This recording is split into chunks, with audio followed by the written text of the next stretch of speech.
7 महिने झाले, पण मुंगशी येथील एका घरात आजही वेळ थांबलेली आहे. दार अजूनही उघडं ठेवलं जातं. फोन वाजला की हृदय धडधडतं आणि प्रत्येक पावलाच्या आवाजासोबत एकच आशा जागी होते, कदाचित चेतन आला असेल. 29 वर्षीय चेतन हरिदास क्षीरसागर 3 ऑक्टोबर 2025 रोजी गोव्याला फिरायला जातो असं सांगून घरातून बाहेर पडला. पण त्या दिवसानंतर तो पुन्हा कधीच घरी परतला नाही. गोव्याहून परतताना कोल्हापूरला येथे उतरल्याची माहिती मिळाली. त्यानंतर पुण्यावरून आलेला एक फोन आणि तोच कुटुंबासाठी चेतनचा शेवटचा आवाज ठरला. त्या एका फोननंतर आईच्या आयुष्यातील हसू हरवलं, पत्नीच्या कपाळावरील आनंद नाहीसा झाला आणि एका चिमुकल्या मुलाच्या बालपणावर विरहाची सावली पडली. चेतनची आई आजही मुलाच्या आठवणीत रात्रभर जागी असते. घरासमोर गाडी थांबली, कुणी दार वाजवलं की ती धावत बाहेर येते.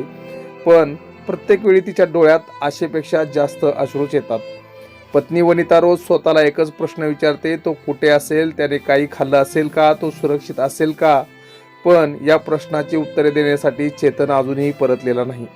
आणि छोटा श्लोक, तो अजूनही निष्पापपणे घरात बाबा बाबा म्हणत फिरतो. वडिलांच्या विरहाचा इतका मोठा धक्का त्यांच्या कोवळ्या मनाला बसला की 2 वेळा त्याला दवाखान्यात दाखल करावं लागलं.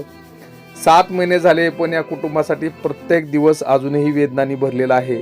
त्याच्या डोळ्यात आजही एक आशा आहे, आमचा चेतन एक दिवस नक्की परत येईल.